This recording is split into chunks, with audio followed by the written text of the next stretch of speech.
날씨가 많이 춥고 쌀쌀하지요. 그런데 이 안은 훈훈한 것 같습니다. 같이 기도하시겠습니다.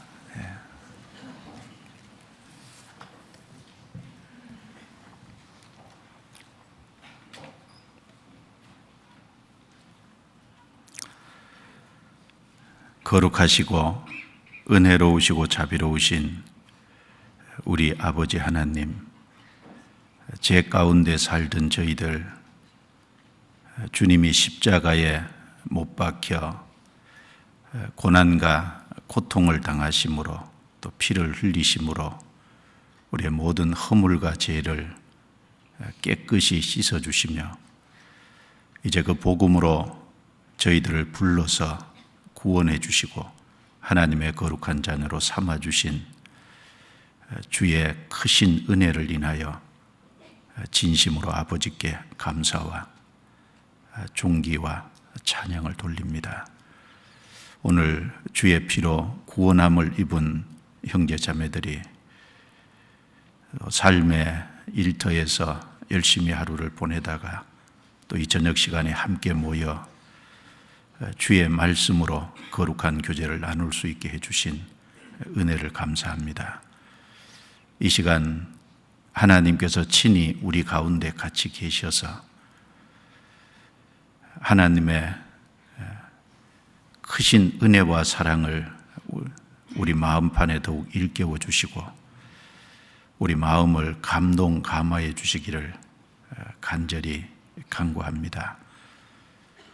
하나님의 말씀으로 우리 영혼의 풍성한 양식이 될 수 있도록 채워주시고 또 하나님의 선하시고 기뻐하시고 온전하신 뜻이 무엇인지 말씀을 통해 분별케 해주시고 또 우리 삶에 합당치 못한 것이 있으면 말씀의 빛 앞에 나타내 주셔서 주님의 보혈과 또 성령의 능력으로 깨끗이 해주시고 더욱 주를 위해 살아갈 수 있도록 부족함이 없게 채워주옵소서.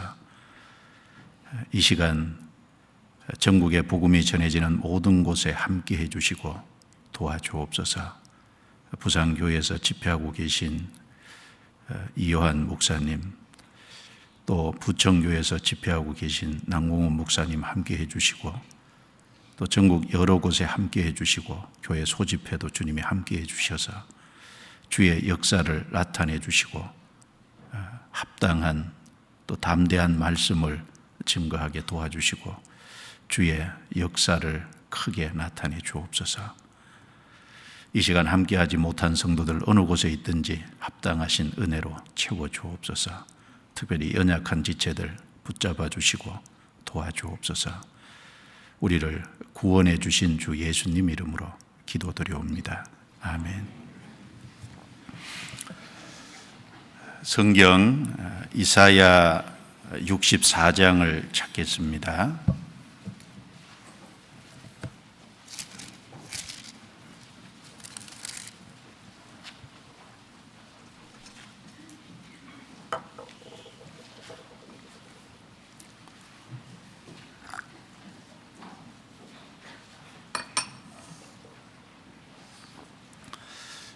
이사야 성경 64장 5절부터 7절,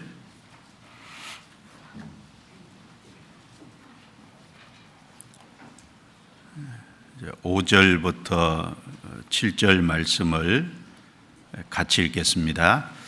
주께서 기쁘게 의를 행하는 자와 주의 길에서 주를 기억하는 자를 선대하시거늘 우리가 범죄함으로 주께서 진노하셨사오며 이 현상이 이미 오래 싸우니 우리가 어찌 구원을 얻을 수 있으리까?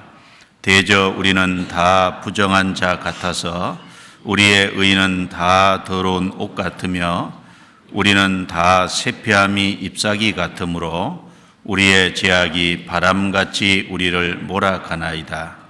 주의 이름을 부르는 자가 없으며 스스로 분발하여 주를 붙잡는 자가 없사오니 이는 주께서 우리에게 얼굴을 숨기시며 우리의 죄악을 인하여 우리로 소멸되게 하셨음이니이다.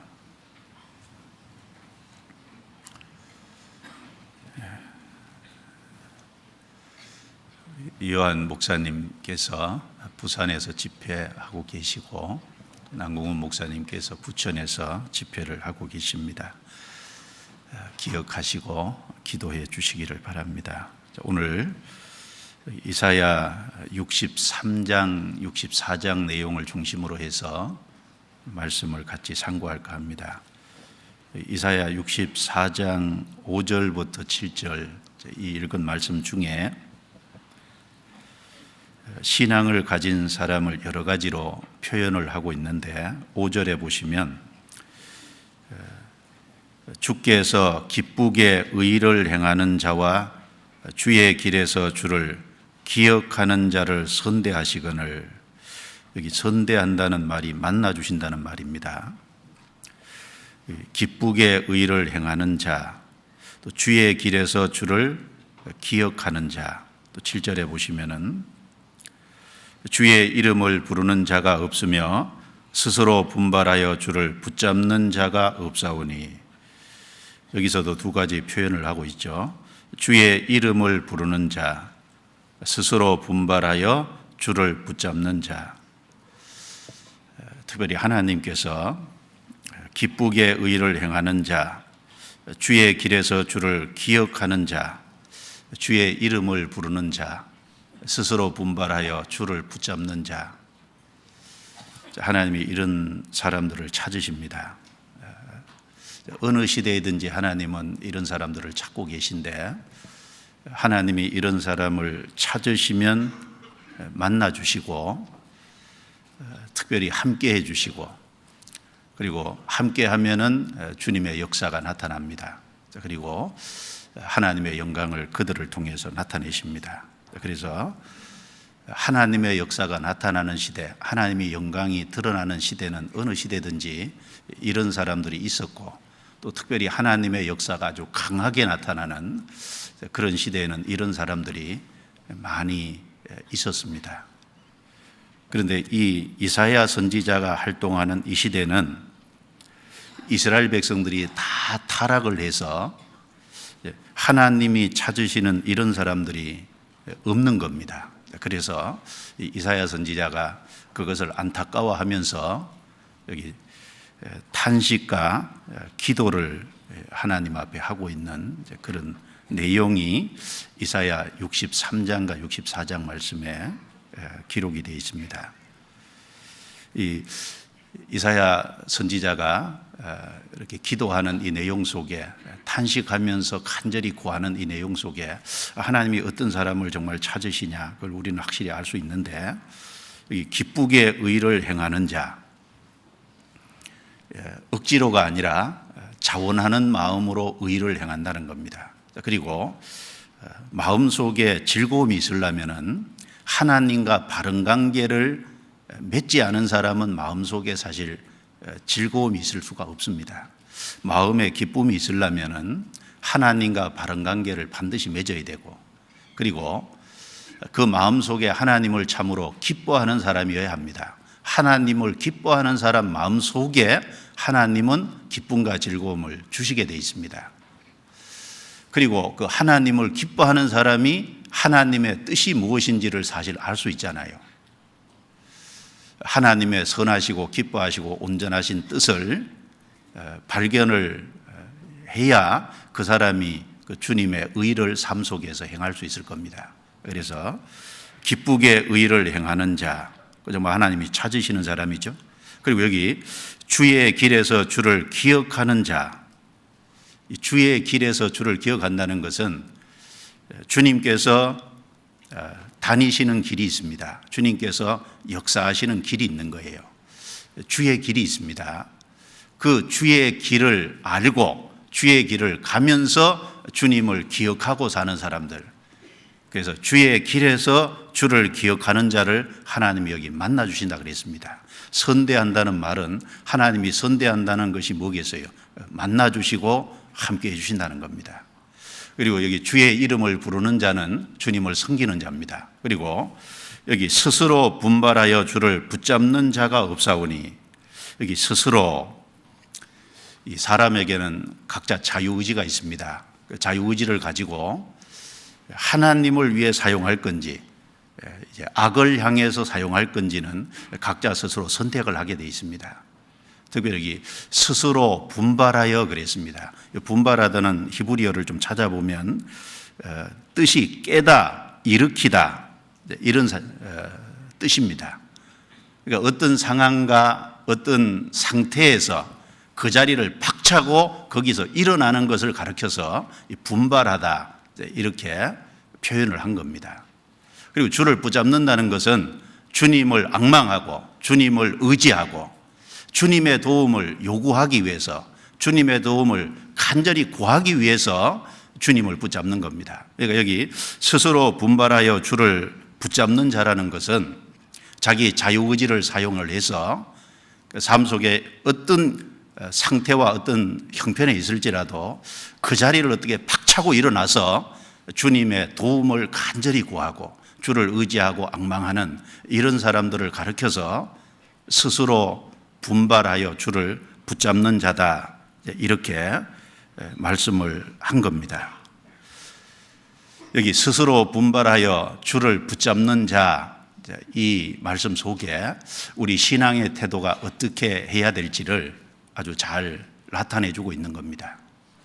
그래서 오늘 제목을 여기 스스로 분발하여 주를 붙잡는 자, 이 제목을 이렇게 좀 잡아봤습니다. 2017년 한 해가 이제 거의 저물어 가고 또 2018년 한 해를 맞이해야 될 연말 연시입니다. 그런데 이때 2017년 한 해를 좀 돌아보면서 스스로 분발하여 주를 붙잡는 자, 이 말씀대로 내가 잘못된 장소에 있다면, 또 올바르지 못한 위치에 있다면 그걸 박차고 좀 일어나서 정말 주님을 앙망하고 주님을 의지하고 그 주님을 도움을 요구해야 될 겁니다. 주님의 도움을 간절히 구하는, 주를 붙잡는 사람이 정말 돼야 될 겁니다. 2017년 한 해를 돌아봤을 때 실제로 스스로 분발해서 주님을 붙잡고 살아왔다면 더 분발해서 2018년 한 해는 붙잡고 살아야 될 겁니다. 아무튼 이 시기적으로 좀 적절한 말씀이라고 생각이 돼서 스스로 분발하여 주를 붙잡는 자, 이 말씀을 중심해서 좀 같이 생각을 좀 해보려고 합니다. 이 이사야 64장 내용은 이사야 63장하고 연결이 되어 있기 때문에 이사야 63장하고 먼저 연결해서 말씀을 좀 생각해 보고 그 후에 스스로 분발하여 주를 붙잡는 자, 이것을 좀 말씀을 드리겠습니다. 이사야 63장을 좀 보겠습니다. 63장.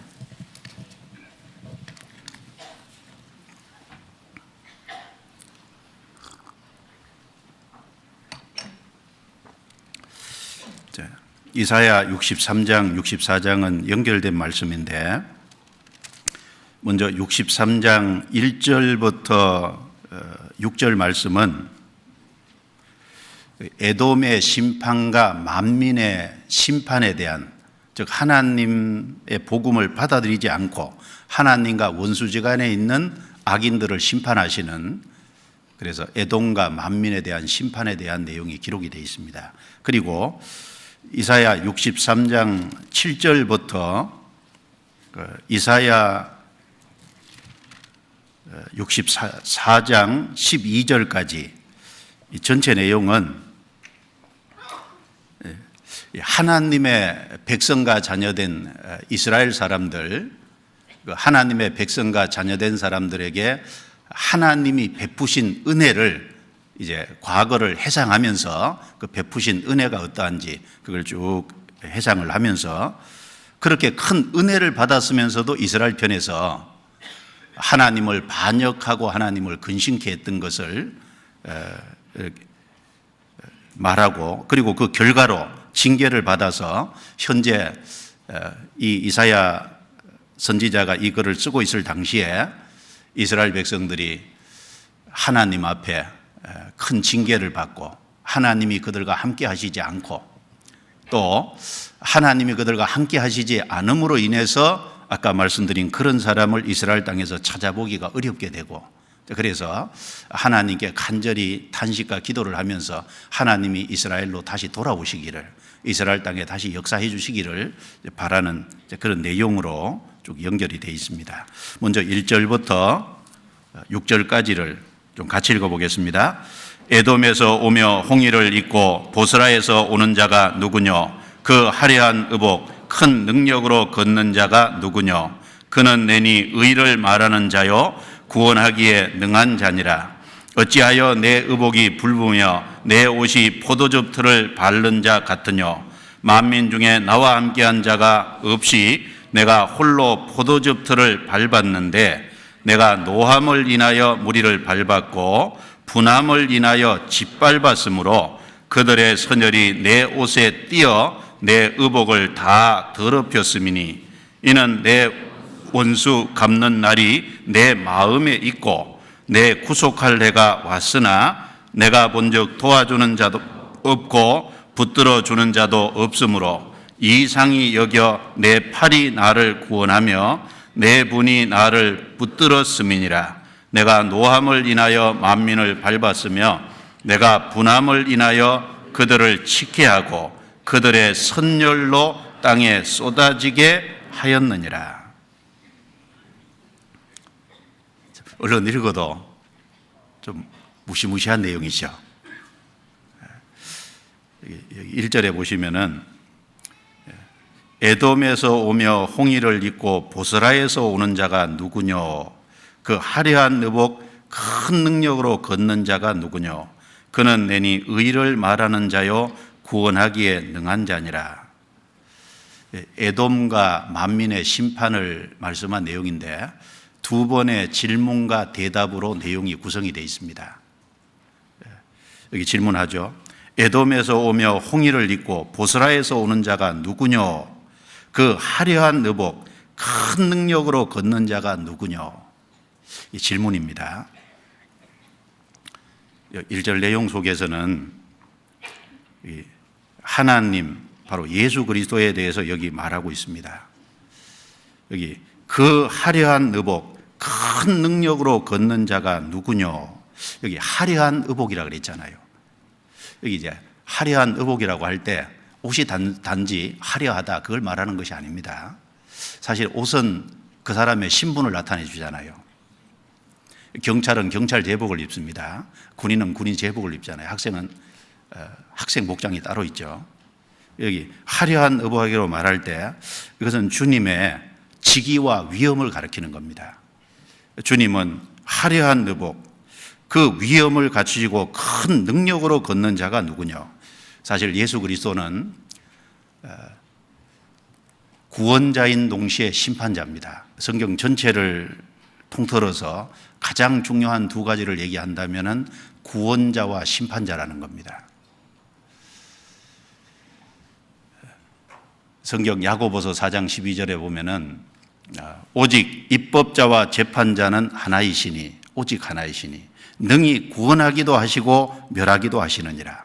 사실 입법자와 재판자, 모든 인생을 사실은 심판하시고 구원하시는 분은 하나입니다. 왜냐하면 하나님이 법을 세우신 분이고 그 하나님이 법을 세우셨기 때문에 그 법에 맞춰서 하나님이 심판하시기도 하시고 인생을 구원하기도 하시는, 입법자와 재판자는 오직 하나이시니 능히 구원하기도 하시며 멸하기도 하시느니라. 구원자인 동시에 심판자입니다.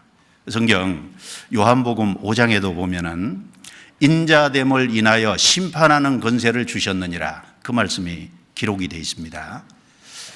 성경에, 신약 성경에 인자라고 하는 단어를 쓸 때 예수님에게 특별히 인자라는 호칭을 붙이고 있지 않습니까? 그러니까 사실 사람이란 얘기인데 사람을 사람이라고 하는 건 당연하잖아요. 그런데 원래 사실 예수님은 사람이 아니지 않습니까?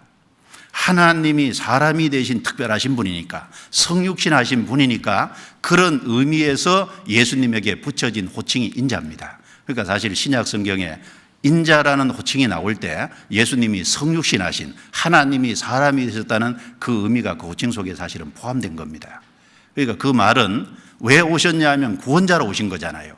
성육신 하신 목적은 구원자니까 인자됨을 인하여 심판하는 권세를 주셨느니라. 구원자인 동시에 심판자임을 말하는 겁니다.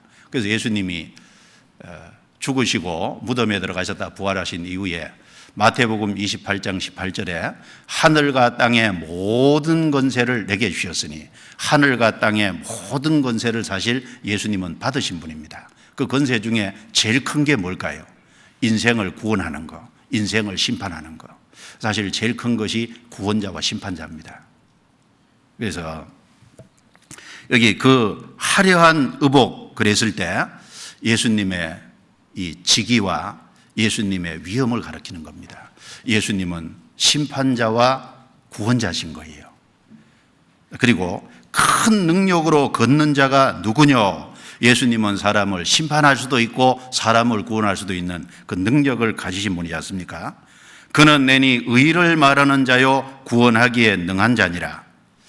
주님은 의를 말하는 자고 구원하기에 능한 자입니다. 여기 하나님, 예수님을 이렇게 설명을 하면서 특별히 이 예수님이 어디에서 오냐 하면은 에돔에서 오며 보스라에서 온다고 했습니다. 그리고 옷은 홍의를 입었다 그랬죠? 왜 에돔에서 오고 보스라에서 올까요? 에돔은 에서가 세운 나라입니다. 에서는 야곱의 형제지 않습니까? 그리고 이 보스라는 이 에돔의 나라 중에서 중요한 도시 중에 하나입니다. 예수님이 왜 에돔에서 오고 보스라에서 오시냐 하면은 에돔과 보스라를 심판하시고 이제 심판하시고 오시는 길인 겁니다. 그래서 이제 여기 홍의를 입었다 그랬습니다. 예수님의 옷이 완전히 홍이다, 완전히 붉은 색깔이다, 그런 의미가 아니고 에돔과 보스라를 심판했기 때문에 그 선열이 튀어서 옷에 붉은색이 들었기 때문에 홍이라고, 여기 붉은 옷이라고 이렇게 표현을 하고 있습니다. 그래서 왜 홍의를 입었느냐, 이걸 이제 질문하잖아요. 2절입니다. 어찌하여 내 의복이 붉으며 내 옷이 포도즙 틀을 바른 자 같으뇨? 이 포도즙 틀을 바른다는 것은 이스라엘 백성들이 포도 생산을 하고, 그리고 이제 포도주를 만들기 위해서 포도즙 틀에다가 포도를 넣고 밟잖아요. 포도즙 틀에 넣고 바른 그 사람의 옷은 포도가 튀겨가지고 옷이 붉을 수밖에 없지 않습니까? 그런 것처럼 주님이 에돔과 보스라를 심판하시고 오시는 길이기 때문에 그 선열이 옷에 띄어서 옷이 홍의가 된 겁니다. 그래서 3절에 만민 중에 나와 함께한 자가 없이 내가 홀로 포도즙 틀을 밟았는데 내가 노함을 인하여 무리를 밟았고 분함을 인하여 짓밟았으므로 그들의 선열이 내 옷에 띄어 내 의복을 다 더럽혔으니. 그들의 선열이라 그랬죠? 에돔과 보스라를 심판하셨기 때문에 심판받는 그들의 피가 흘려져서 그 피가 예수님의 의복에 띄어서 예수님의 의복이 더럽혀졌다. 그래서 옷이 붉게 됐다 그 말입니다. 이는 내 원수 갚는 날이 내 마음에 있고 내 구속할 내가 왔으나 내가 본즉 도와주는 자도 없고 붙들어주는 자도 없으므로 이상히 여겨 내 팔이 나를 구원하며 내 분이 나를 붙들었음이니라. 이제 왜 에돔을 이렇게 심판하시냐 하면은 하나님이 첫 번째는 이 에돔 나라가 하나님을 안 받아들인 겁니다. 안 받아들였고, 그리고 이 에돔이라는 나라는 야곱과 형제 국가임에도 불구하고 이스라엘 백성들을 괴롭히고 학대했습니다. 그리고 바벨론이 쳐들어와서 이스라엘을 이렇게 성을 항폐시키고 그리고 성전을 파괴하고 이런 것을 해갈 때, 그러면 형제 국가면 적어도 안타까워하고 이런 것이 있어야 되는데 오히려 그것을 기뻐하고 즐거워하는, 그래서 형제의 의를 저버린 동시에 복음을 안 받아들였기 때문에 복음을 안 받아들이는, 그래서 구원과 의를 안 받아들인 그것은 하나님의 원수입니다. 그래서 하나님께서 포도주 틀을 바른 것처럼 짓밟았다고 여기 말씀을 하고 있습니다. 특별히 내 원수 갚는 날이라고 했습니다. 그리고 6절에 이어서 이런 말씀을 했습니다. 같이 읽어보죠. 내가 노함을 인하여 만민을 밟았으며 내가 분함을 인하여 그들을 짓게 하고 그들의 선열로 땅에 쏟아지게 하였느니라. 여기는 이제 에돔 정도가 아니라 내가 노함을 인하여 만민을 밟았으며, 여기는 만민을 밟았다 그랬습니다. 에돔 심판은 하나님이 역사 속에 만민을 심판할 것의 예고편입니다. 그래서 여기 에돔 심판을 말하면서 만민 심판을 연결해 놓고 있는 겁니다. 성경 여기 접고 오늘 본문이니까요, 이사야 34장을 좀 찾아보겠습니다. 이사야 34장.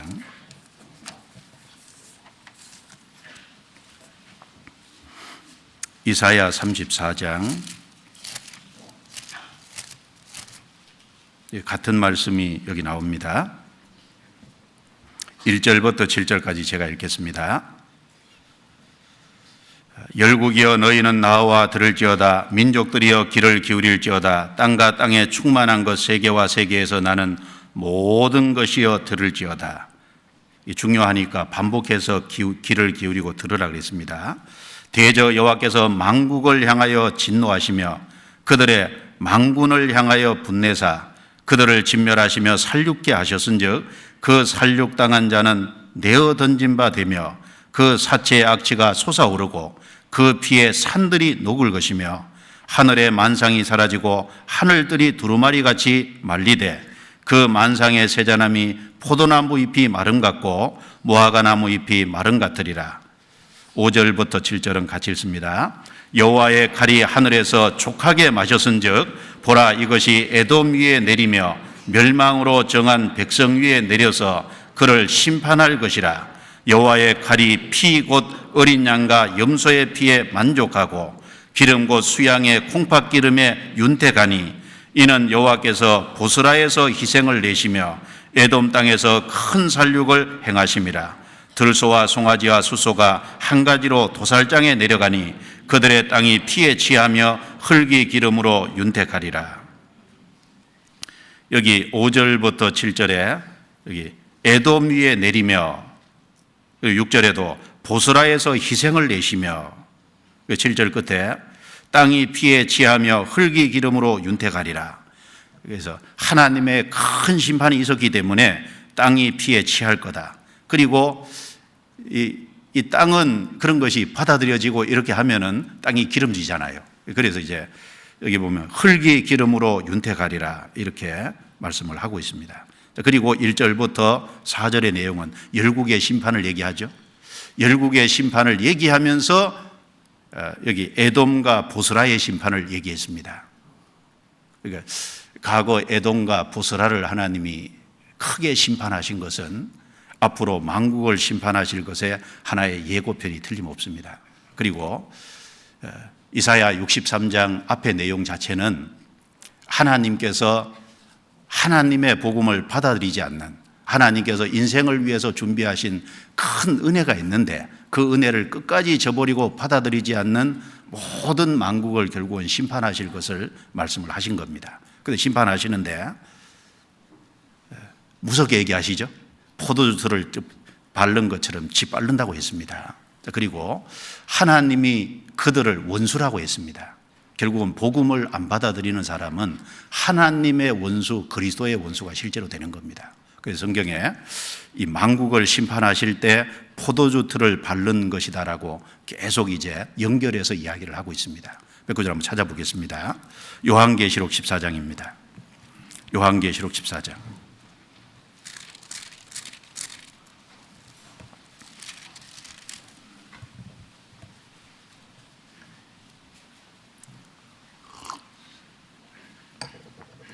요한계시록 14장 17절부터 20절 제가 읽겠습니다. 또 다른 천사가 하늘에 있는 성전에서 나오는데 또한 이한 낫을 가졌더라.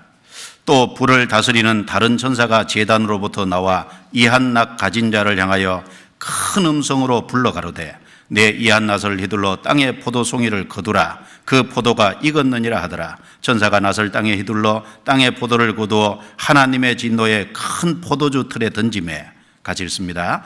성 밖에서 그 틀이 밟히니 틀에서 피가 나서 말굴레까지 닿았고 1600 스타디온에 퍼졌더라. 14절부터 16절은 하나님께서 익은 곡식을 거두어 드리는 장면입니다.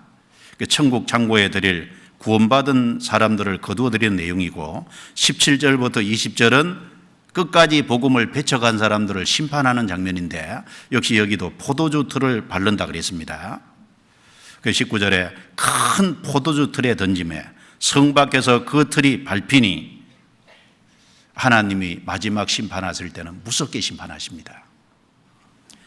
피가 나서 말굴레까지 닿았고 1600 스타디온에 빚었더라. 그 심판했는데 그 피가 퍼져서 1600 스타디온. 한 스타디온이요, 나나주에 보면은 606척이라고 이렇게 계산되어 있는데, 이걸 메타로 계산하면 한 스타디온이 한 180m 정도 된대요. 그러면 이게 1600 스타디온은 288km가 되는 겁니다. 그럼 288km가 피가 퍼진다. 그러면 이제 어느 정도냐 하면은 서울 특별시에서 광주까지, 광주 광역시까지가 296km니까 거의 그 정도 됩니다. 무서운 심판이잖아요. 결국은 주님의 복음을 받아들이지 않는 사람은 원수 갚는 날이라고 그랬지 않습니까? 원수 갚는 날이 내 마음에 있으니 주님 마음에 원수 갚는 것이 반드시 있는 거예요. 복음을 안 받아들이는 사람은 결국 주님의 원수가 되는 겁니다. 원수는 무서운 심판을 결국은 받게 되는 것이 틀림없는 거예요. 주님께서 지상 재림하실 때도 찌빠른다고 말씀하시는 내용이 나오잖아요. 요한계시록 19장 넘겨보겠습니다. 요한계시록 19장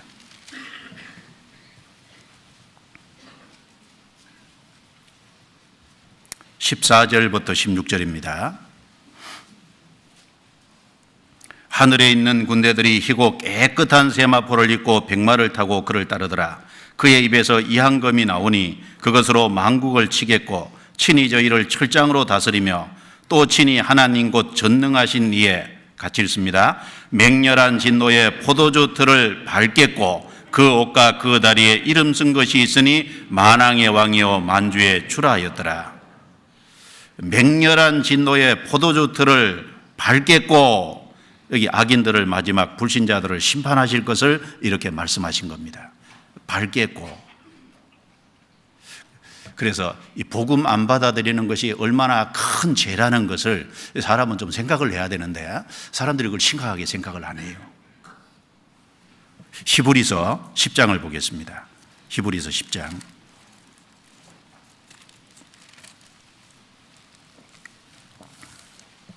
히브리서 10장 28절부터 31절까지입니다. 모세의 법을 폐한 자도 두세 증인을 인하여 불쌍히 여김을 받지 못하고 죽었거든 하물며 하나님 아들을 밟고 자기를 거룩하게 한 언약의 피를 부정한 것으로 여기고 은혜의 성령을 욕되게 하는 자의 당연히 받을 형벌이 얼마나 더 중하겠느냐 너희는 생각하라. 원수 갚는 것이 내게 있으니 내가 갚으리라 하시고 또다시 주께서 그의 백성을 심판하리라 말씀하신 것을 우리가 아노니 같이 읽습니다. 살아계신 하나님의 손에 빠져들어가는 것이 무서울진저. 하나님이 모세에게 율법을 주셨고 그 율법을 범한 자도 두세 증인을 인해서 불쌍히 여김을 못 받았잖아요. 여호와를 해방하는 자는 죽임을 당할 거라 그랬는데 실제로 여호와를 해방한 사람이 끌려가서 돌에 맞아 죽었잖아요. 부정한 음행죄를 지으면 돌에 맞아 죽을 거라고 그랬는데 실제로 그렇게 되지 않습니까?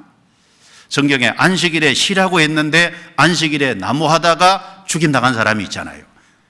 그래서 성경에 모세의 법을 주셨는데 그 율법을 순종치 않은 사람도 불쌍히 여김을 못 받았다면은 복음을 배척하는 그리스도를 안 받아들이는 것은 훨씬 더 큰 죄고 훨씬 더 큰 심판받는다는 걸 여기 강조를 하고 있는 겁니다. 29절에 하물며 하나님 아들을 밟고, 이게 참 무서운 표현이잖아요. 하나님 아들을 밟고, 사실 복음을 안 받아들이는 것은 하나님 편에서 어떻게 받아들이냐 하면은 예수님을 짓밟는 것으로 받아들이는 겁니다. 하나님 아들을 밟고 있다. 참 얼마나 큰 죄예요. 거룩하게 한 언약의 피를 부정한 것으로 여기고 십자가에서 못 박혀서 6시간 동안 큰 고통을 당하시고 모든 피를 쏟으셨는데 그 언약의 피, 그 피가 죄를 사했다는 그 사실을 받아들이면은 영생을 얻는데 그 언약의 피인데 그 언약의 피를 부정한 것으로 여기는 거예요. 그리고 그것을 완성한 것을 성경에 이르고 그걸 전하는데 그 전하시는 우리 각 사람 속에 성령께서 그걸 받아들이도록 역사하시잖아요. 그런데 성령을 욕되게 하는 죄입니다. 그래서 얼마나 더 중하겠느냐 너희는 생각하라. 이걸 안 받아들이면 원수 갚는 것이 내게 있으니 하나님은 그 사람을 원수로 생각하는 겁니다. 하나님의 손에 빠져들어가는 것이 무서울진저. 그래서 이사야 63장 1절부터 6절 내용을 쫙 읽고 있으면요, 야, 참 무서운 얘기다. 사실은 너무너무 무서운 얘기지 않습니까? 그런데 이 복음 받아들이지 않는 것이 얼마나 큰 죄가 되는 것이 틀림없이 맞는데 사람들은 그걸 깊이 생각 안 하는 거예요. 단순하게 내가 그걸 믿든 안 믿든 무슨 상관이 있냐고 이 정도 생각을 하고 안 받아들여도 아무 관계없다고 생각하는, 사람은 하나님의 피조물인 걸 생각해야 됩니다. 인생은 정말 보잘것없이 그걸 멸망받을 수밖에 없는 존재인데, 그런데 하나님 편에서 십자가를 준비하시고 그리고 예수님이 이 세상에 성육신 하셔서 그 크신 은혜를 실제로 이루시고 복음을 완성하셨는데 그것까지 안 받아들인 건 하나님의 사랑을 사실은 거부하는 겁니다. 하나님은 원수로 받아들이시는 거예요. 이게 얼마나 무서운지는 실제 지옥 가보면 알 겁니다. 그런데 이사야 63장에는 무서운 얘기만 있는 것이 아닙니다. 하나님의 백성과 자녀된 사람에게 베푸신 하나님의 은혜가 또 얼마나 지중하고 큰지도 같이 대조해서 또 말씀을 하고 있습니다. 이사야 63장 찾아보겠습니다. 이사야 63장 7절.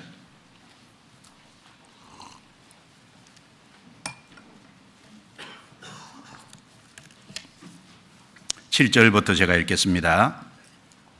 내가 여호와께서 우리에게 베푸신 모든 자비와 그 찬송을 말하며 그 긍휼을 따라 그 많은 자비를 따라 이스라엘 집에 베푸신 큰 은총을 말하리라.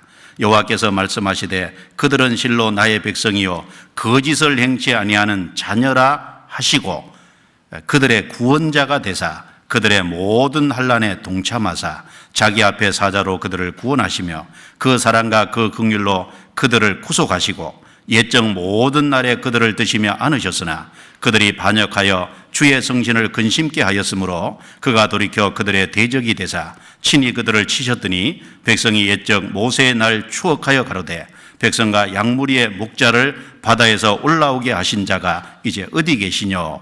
그들 중에 성신을 두신 자가 이제 어디 계시뇨? 그 영광의 팔을 모세의 오른손과 함께 하시며 그 이름을 영영케 하려 하사 그들 앞에서 물로 갈라지게 하시고 그들을 기품으로 인도하시되 말이 광야의 행함과 같이 넘어지지 않게 하신 자가 이제 어디 계시뇨? 여호와의 신이 그들로 골짜기에 내려가는 가축같이 편히 쉬게 하셨도다. 주께서 이같이 주의 백성을 인도하사 이름을 영화롭게 하셨나이다 하였느니라. 이 이사야 선지자가 하나님의 백성과 자녀된 이스라엘에게 하나님이 과거에 베푸신 은혜가 얼마나 큰 은혜인지를 여기 해상하고 있는 겁니다. 해상하고 있는데, 그런데 앞에 에돔의 심판이 만민의 심판의 예고편이듯이 하나님이 하나님의 백성과 자녀된 이스라엘에게 베푸신 이 큰 은혜는 사실 이건 그림자고 예고편이고 사실 하나님 앞에 진짜 구원받은 하나님의 자녀들, 구원받은 하나님의 백성들, 영원한 천국에 들어갈 이 신약시대 교회 하나의 그림자고 예고편인 겁니다.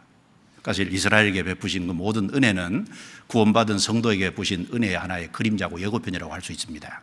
자, 어떤 은혜를 베푸셨는지 여기 4가지를 요약을 할 수 있는데 좀 보겠습니다. 7절에 우리에게 베푸신 모든 자비와 큰 은총을 말하리라 이렇게 말씀하셨죠. 특히 8절에 보시면은 여호와께서 말씀하시되 그들은 실로 나의 백성이요 거짓을 행치 아니한 자녀라 하시고, 첫 번째는 하나님의 백성과 하나님의 자녀 삼아 주셨다는 겁니다. 하나님의 큰 은혜가 뭐냐? 아무것도 아닌 존재들인 우리를 구원해서 하나님의 백성과 하나님의 자녀를 삼아 주셨잖아요. 그리고 두 번째는 그들의 모든 환난에 동참하사 자기 앞에 사자로 그들을 구원하시며 그 사랑과 긍휼로 그들을 구속하시고 모든 환난에 함께 동참하시고 그래서 구원해 주셨다는 겁니다. 구원의 방법이 여기 그의 자기 앞에 사자로 그들을 구원하시며 앞에 사자를 두시고, 그리고 환난에 동참하시고 구원하시는 그 동기는 뭐냐? 그 사랑과 그 긍휼로, 사랑이라는 겁니다. 그리고 여기 옛적 모든 날에 그들을 드시며 안으셨으나, 드시며 안으셨다 그랬잖아요. 신약시대 성도들도 하나님이 드시며 안으시고 계십니다. 그리고 14절에 여호와의 신이 그들로 골짜기로 내려가는 가축같이 편히 쉬게 하셨도다. 골짜기로 내려가는 건 쉽잖아요. 산을 올라가는 건 너무 힘들죠. 내려가는 건 쉽습니다. 이제 안식과 평안을 주시고, 그리고 주의 백성을 인도하사 이름을 영화롭게 하셨느니라. 안식과 평안을 주실 뿐 아니라 영화롭게 하셨다는. 그래서 요약하면 네 가지입니다. 하나님의 백성과 자녀 삼아 주시고, 그들의 모든 환난 가운데 동참하사 하나님께서 건져 주시고, 그리고 드시며 안으셨을 뿐 아니라 평화와 안식을 주시고, 그리고 영화롭게 하셨다는 겁니다. 하나님이 과거 이스라엘 백성들에게 베푸셨던 은혜입니다. 이것은 신약시대 모든 성도에게 베푸신 하나님의 은혜의 예고편이잖아요. 그러니까 하나님이 우리에게도 이런 크신 은혜를 사실 베푸신 겁니다. 6절까지는 하나님의 복음을 받아들이지 않는 원수에 대한 심판을 얘기하고, 이제 하나님의 의와 복음을 받아들인 사람은 하나님의 백성과 자녀 삼아 주시고 하나님이 이런 은총을 베풀어 주신다는 이것에 아주 대조를 하고 있습니다. 그래서 우리는 이 큰 은혜에 구원받은 사람은 참여를 실제로 하고 있는 거잖아요. 한 가지 조금만 좀 살펴보겠습니다. 먼저 하나님의 백성과 하나님의 자녀 삼아 주셨다. 구원받은 사람은 하나님의 백성이 되고 장차 영원한 천국 하나님의 나라의 기업에 실제로 들어가고, 거기 주님이 왕이 되시고 우리는 그 백성이 되어서 그 나라에 들어갈 하나님의 백성이 된 거지 않습니까? 그리고 하나님의 자녀가 된 겁니다. 자, 성경 출애굽기 19장을 한번 보겠습니다. 여기 접으시고 출애굽기 19장.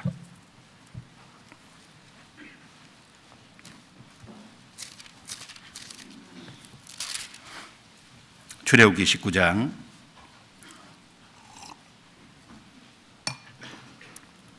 하나님이 이스라엘 백성을 애굽에서 이제 건져내시고 시내산 앞으로 이끌고 오셔서 이스라엘 백성들에게 이런 말씀을 하셨습니다.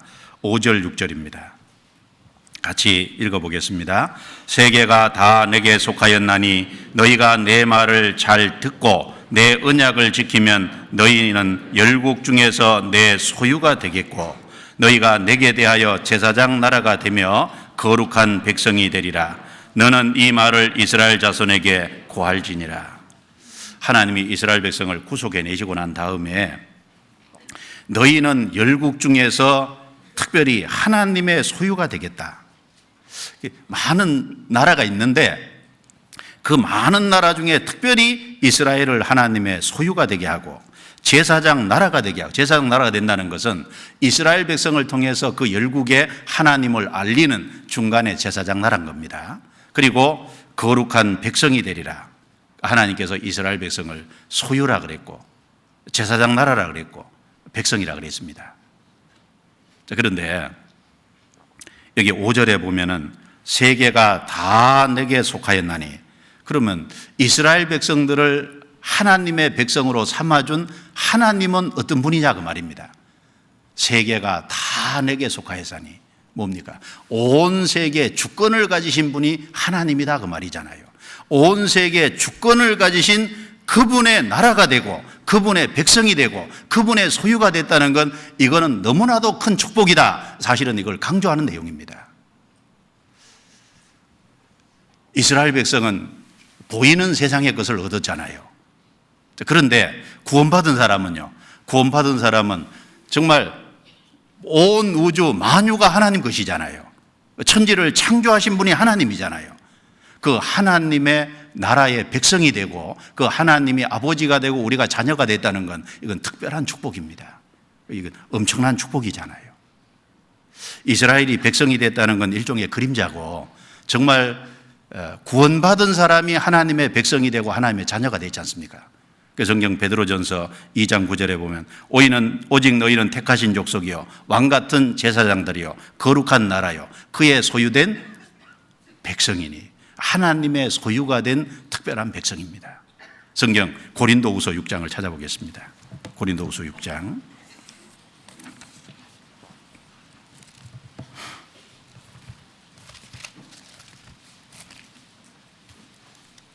16절부터 18절까지 제가 읽겠습니다.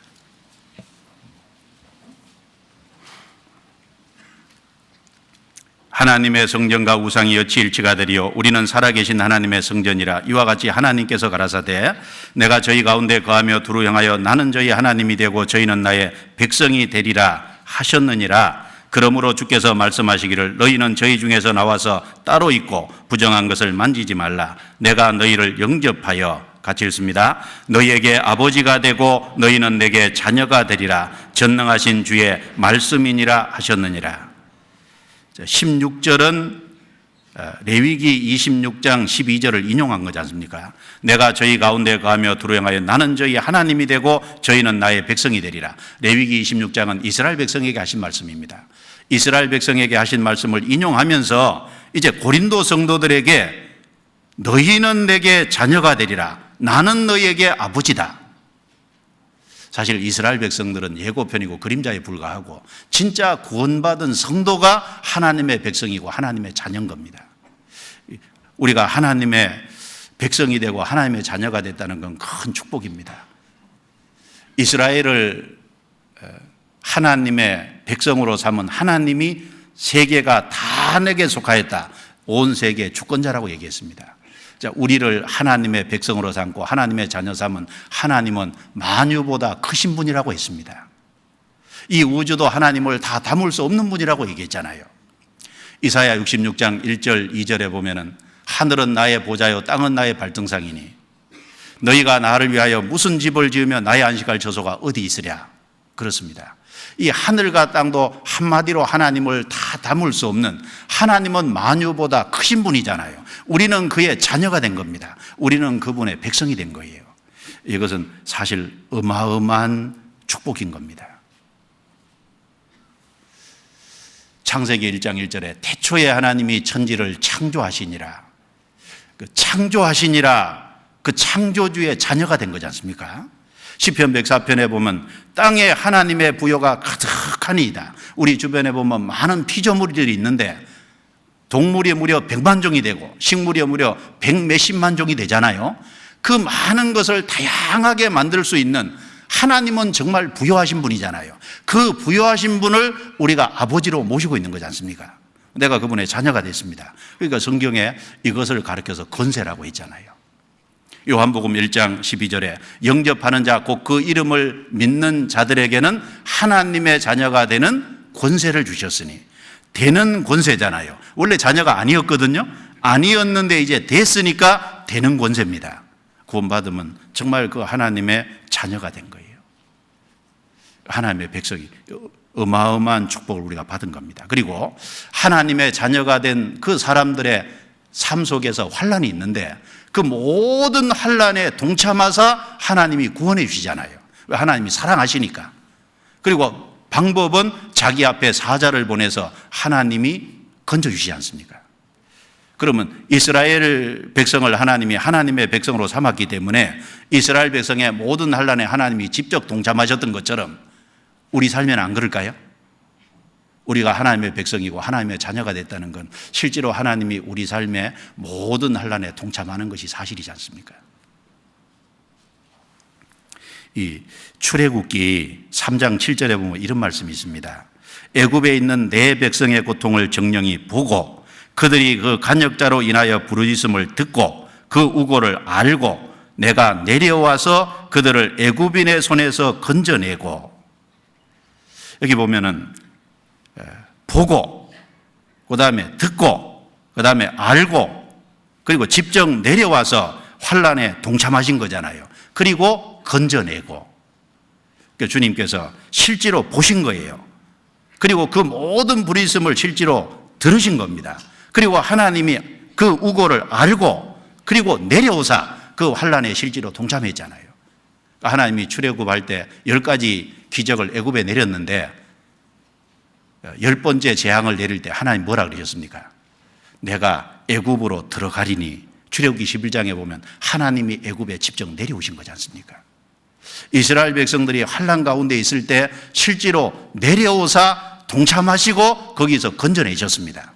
그리고 광야 40년 동안 하나님께서 실제 그 모든 환난에 동참하시고 그들과 함께 하셔서 그들을 그 모든 환난에서 건지셔서 기어코 가나안 땅까지 이끌어 들이셨잖아요. 주님께서 실제 환난 속에서 동참하신 겁니다. 그리고 사자를 앞에 보내사 그랬죠? 이 출애굽할 때 사실은 출애굽 앞장서서 인도하신 분이 누굴까요? 사실은 예수 그리스도가 앞장선 겁니다. 성경 출애굽기 20장을 보겠습니다. 출애굽기 23장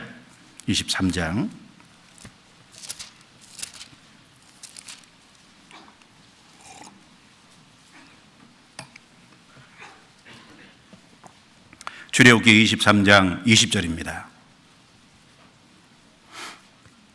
같이 읽겠습니다. 내가 사자를 내 앞서 보내어 길에서 너를 보호하여 너로 내가 예비한 곳에 이르게 하리니, 여기 사자를 내 앞서 보내어 천사 말할까요?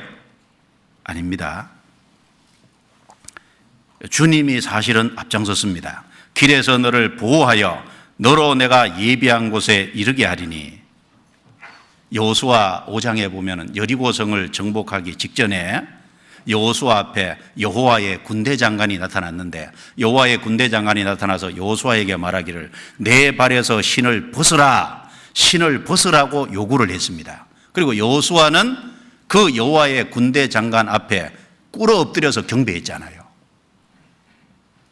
그 여호와의 군대 장관이 예수님입니다. 가나안 땅을 정복해 들어가실 때 사실 앞장서서 환난에 동참해서 같이 싸우셨던 분이 누구냐? 사실 예수님입니다. 주님이 앞장서서 싸워주신 거예요. 주님이 실제 지휘관이 돼서 싸워주신 거지 않습니까?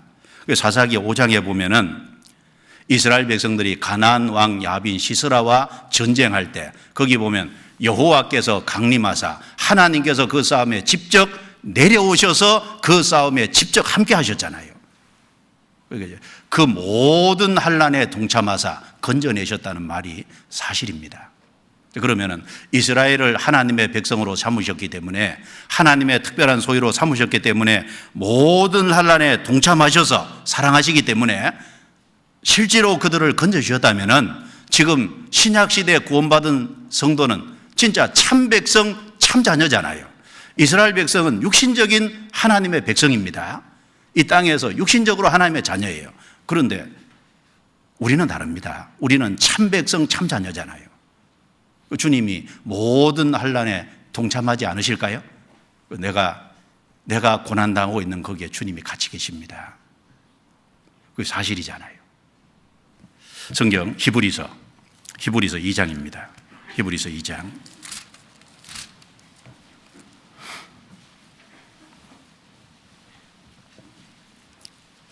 히브리서 2장, 예수님이 이 땅에 성육신한 거, 육신을 입고 세상에 진짜 오신 것도 우리를 구원하기 위함이지 않습니까? 14절, 히브리서 2장 14절. 자녀들은 혈육에 함께 속하였음에 그도 또한 한 모양으로 혈육에 함께 속하심은 사망으로 말미암아 사망의 세력을 잡은 자 곧 마귀를 없이 하시며 또 죽기를 무서워함으로 일생에 매여 종로로 타는 모든 자들을 놓아주려 하심이니, 이는 실로 천사들을 붙들어 주려 하심이 아니요 오직 아브라함의 자손을 붙들어 주려 하심이라. 믿는 아브라함의 자손이죠. 그러므로 저가 범사의 형제들과 같이 되심이 마땅하도다. 이는 하나님의 일에 자비하고 충성된 대제사장이 되어 백성의 죄를 구속하려 하심이라. 같이 읽습니다. 자기가 시험을 받아 고난을 당하셨은즉 시험 받는 자들을 능히 도우시느니라. 예수님이 혈육에 함께 속하셨습니다. 성육신하셨습니다. 33년의 생애를 인간 땅에 오셔서 인간의 모든 환난에 동참하신 거예요. 왜? 우리 죄를 해결하고 우리의 구세주가 되기 위해서 그러셨습니다. 그리고 죽으시고 부활 승천에 가신 이후에 성령께서 오셔서 우리와 같이 계십니다. 자, 히브리서 4장 14절부터 16절입니다. 히브리서 4장 14절부터 16절 같이 읽습니다. 그러므로 우리에게 큰 대제사장이 있으니 승천하신 자 곧 하나님 아들 예수시라. 우리가 믿는 도리를 굳게 잡을지어다. 우리에게 있는 대제사장은 우리 연약함을 체휼하지 아니하는 자가 아니요 모든 일에 한결같이 시험을 받은 자로 돼 죄는 없으시니라. 그러므로 우리가 긍휼하심을 받고 때를 따라 돕는 은혜를 얻기 위하여 은혜의 보좌 앞에 담대히 나아갈 것이니라. 한결같이 시험을 받은 자로 돼 한결같이 시험을 받으셨습니다. 인간의 육체를 입고 오셔서 인간이 받을 수 있는 모든 어려움을 실제 몸소 경험해 보신 분입니다. 그러니까 우리 상황을 잘 아시고 우리를 얼마든지 도울 수 있는 거예요.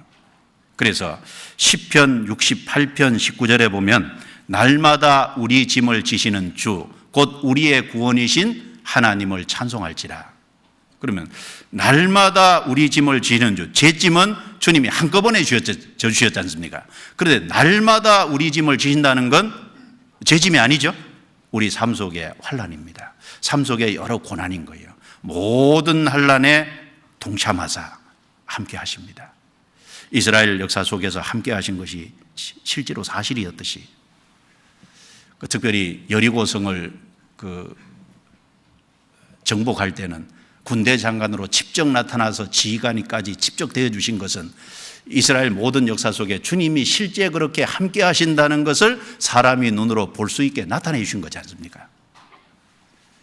지금도 함께 하십니다. 그리고 이스라엘 백성들을 실제 트시며 안고 가셨다 그랬잖아요. 주님이 실제로 트시며 안고 가셨습니다. 팔을 밑으로 내려서 실제 이스라엘 백성을 안아서 이끌어 들이신 거예요. 이 사람은 자기가 고생한다 이렇게 생각할지 몰라도 주님이 실제로 드시고 안으시고 보호해서 이끌고 가시는 겁니다. 성경 신명기 34장을 보겠습니다. 이런 말씀을 하셨죠. 신명기 34장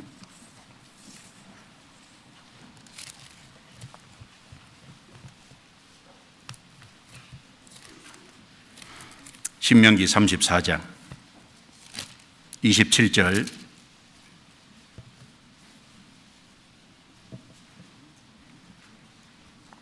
34장 27절 같이 읽겠습니다.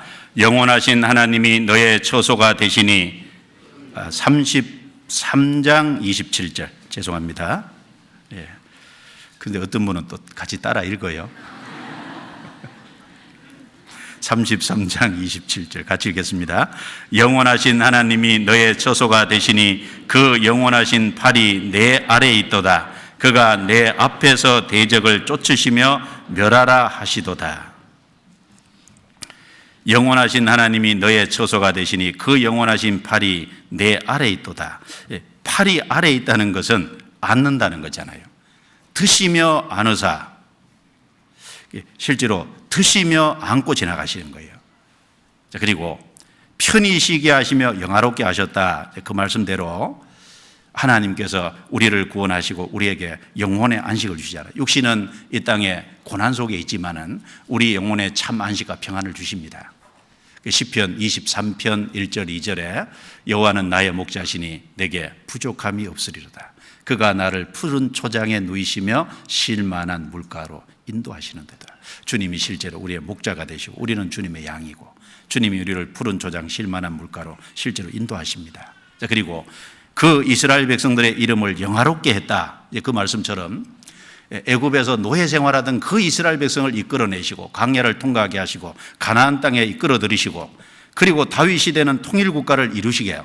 그리고 솔로몬 시대는 역사의 딱 중심에 서도록 가장 높이 우뚝 올려놨잖아요. 사실 그게 하나님이 하신 일입니다. 그런 것처럼 하나님께서는 우리에게 안식과 평안을 주셨을 뿐 아니라 하나님은 우리를 영화롭게 하십니다. 사실 역사의 중심에 있는 사람이 누구냐? 사실 그리스도인들이에요. 역사의 중심에 누가 있냐? 사실 하나님 보실 때는 교회입니다. 언론 보면 미국 같죠? 미국이 아니라 교회입니다. 사실 언론 보면은 역사에서 어떤 역사의 큰 줄기를 좌지우지하는, 예를 들면 트럼프, 시진핑 뭐 이런 사람 같지만은 사실은 역사의 중심에 하나님 보실 때 개개인을 보면 누구냐면 구원받은 그리스도인인 거예요. 하나님 관점은 다릅니다. 그래서 성경에 만물 위의 교회라고 했잖아요. 하나님이 이 모든 만물 위에 교회가 있고 이 교회를 중심해서 하나님이 모든 역사를 하나님이 다스려 가지 않습니까? 그래서 이 신약 시대, 교회 시대 구원받는 사람이 다 차고, 그리고 이제 교회가 들림 받고 난 이후에 이스라엘 백성들이 전 세계에 돌아와서 7년 환란 속에서 이스라엘 백성들 중에 구원받는 사람 14만 4천 명이 다 차면은 역사는, 무대는 끝이 나잖아요. 그러면 중심이 어디 있다는 거예요? 역사의 중심은 구원의 역사고, 하나님의 구원의 역사는 교회를 통해서 진행되니까 사실 교회 일이 끝나면 세상 역사도 끝이 나게 돼 있습니다. 그러니까 세상의 흐름이라는 것은 교회하고 맞춰서 가고 있는 거예요.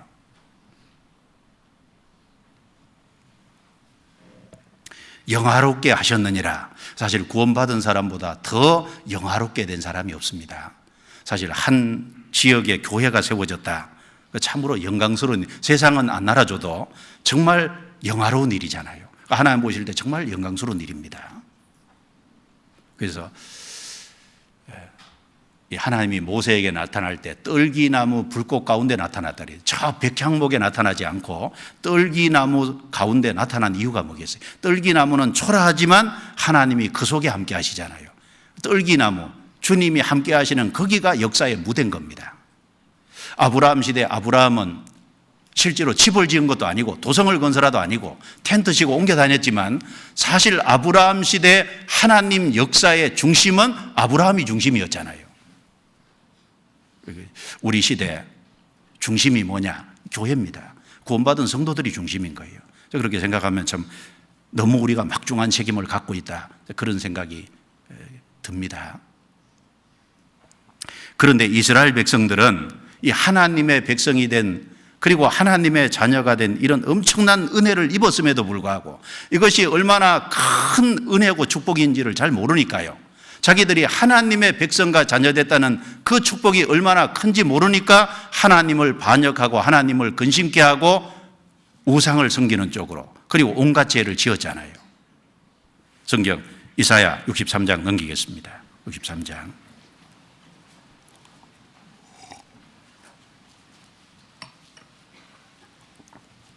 (63장) 11절입니다. 백성이 옛적 모세의 날을 추억하여 가로되 백성과 양무리의 목자를 바다에서 올라오게 하신 자가 이제 어디 계시뇨? 그들 중에 성신을 두신 자가 이제 어디 계시뇨? 그 영광의 팔을 모세의 오른손과 함께 하시며 그 이름을 영영케 하려 하사 그들 앞에 물로 갈라지게 하시고 그들을 기쁨으로 인도하시되 말이 광야의 행함과 같이 넘어지지 않게 하신 자가 이제 어디 계시뇨? 여기 어디 계시뇨? 어디 계시뇨? 어디 계시뇨? 세 번이나 반복했죠? 또 15절에도 보면 주여 하늘에서 굽어 살피시며 주의 거룩하고 영화로운 처소에서 보옵소서. 주의 열성과 주의 능하신 행동이 이제 어디 있나이까? 자, 어디 계십니까? 어디 있습니까? 네 번이나 반복하잖아요. 그러면은 하나님의 그 큰 은혜를 입은 이스라엘 백성에게 왜 이런 일이 닥쳤냐 그 말입니다.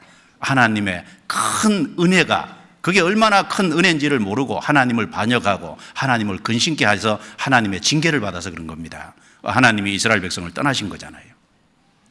10절에 같이 읽어보겠습니다. 그들이 반역하여 주의 성신을 근심케 하였으므로 그가 돌이켜 그들의 대적이 되사 친히 그들을 치셨더니, 하나님의 백성과 자녀된 이 엄청난 축복과 그 특권을 망각하고 하나님을 떠나서 반역해서 우상을 섬기고 온갖 죄를 짓고, 그래서 하나님께서 대적이 되사 치셨다는 건 그들을 직접 하나님의 손으로 징계하셨다는 겁니다. 그리고 하나님이 그들을 떠나시니까 이제 이스라엘 땅에는 하나님의 역사가 안 나타나잖아요. 그래서 15절에 주의 열성과 주의 능하신 행동이 이제 어디 있나이까? 주님의 역사가 끊어져 버렸습니다. 그리고 이스라엘 백성들의 마음은 냉랭해져 버렸잖아요. 17절에 여호와여 어찌하여 우리로 주의 길에서 떠나게 하시며 우리의 마음을 강팍게 하사 주를 경외하지 않게 하시나이까? 원컨대 주의 종들 곧 주의 산업인 지파를 위하사 돌아오시옵소서. 그래서 이스라엘 백성들의 마음이 강팍게 되고, 그래서 주님이 정하신 길이 있는데 그 주의 길을 이스라엘 백성들이 마음이 강팍해지니까 떠나게 되고, 그래서 이스라엘 땅에서는 주를 앙모하는 자, 기쁘게 의를 행하는 자, 주의 길에서 주를 기억하는 자, 주님의 이름을 부르며 스스로 분발하여 주를 붙잡는 자가 하나도 없게 된 겁니다. 그러니까 하나님 제발 돌아오십시오. 이 안타까운 상황이 오래 지속이 되니까 하나님 앞에 정말 그것을 안타까워하면서 탄식하면서 기도하고 있는 이 내용이다 그 말입니다. 이것이 우리 모습일 수도 있습니다. 한번 생각해 보세요. 우리가 사실 하나님의 백성과 하나님의 자녀됐다는 것은 사실 우리가 말로 설명하기 어려운 엄청난 은혜와 특권인데, 그런데 그것을 망각하고 하나님의 뜻 가운데 살지 못하고 죄 가운데 빠지고, 그리고 세상이 들어와서 우리 마음을 붙잡고, 그리고 내가 잘못된 자리에 있고, 그러면서 마음이 점점 압박해서 주의 길을 떠나고 기쁘게 주의 의를 행하는 자가 되어야 되는데 그렇지 못하고, 스스로 분발하여 주를 붙잡는 자가 되는데 그렇지 못하는, 이것이 우리 모습일 수도 있다 그 말입니다. 그러니까 이제 돌아오시옵소서. 주님이 정말 이스라엘 땅에 다시 돌아오셔서 주님께서 이스라엘 백성을 다시 회복시켜 주시기를 간절히 갈망하는 그런 이 이사야 선지자의 마음이 잘 나타나 있습니다. 여기에서 하나님께서 여기 돌아오시려면 어떻게 해야 될까요? 스스로 분발하여 주를 붙잡는 자가 나타나야 되는 거예요. 나타나야 하나님이 그런 자를 찾으시고 그런 자와 함께 하시고 그런 자를 만나 주시고 그런 자를 통해서 하나님의 역사를 나타내시고 하나님의 영광을 실제로 드러내시는 겁니다. 이것이 회복이 되려면 스스로 분발하여 주를 붙잡는 자가 있어야 되는 겁니다. 하나님이 우리에게 다 자유의지를 주신 거예요. 그 스스로 그 자기 자유의지를 가지고 악쪽으로 기우냐 하나님 쪽으로 기우냐, 그건 자기가 선택하기 나름입니다.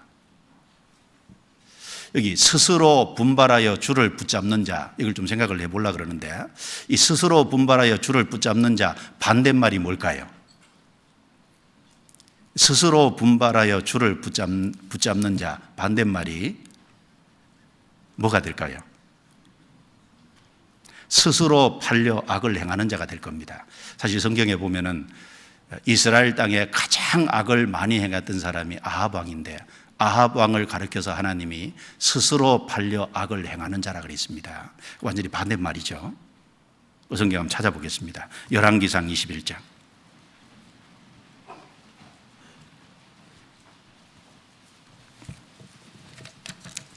열왕기상 21장 두 번이나 반복해서 말하고 있습니다. 열왕기상 21장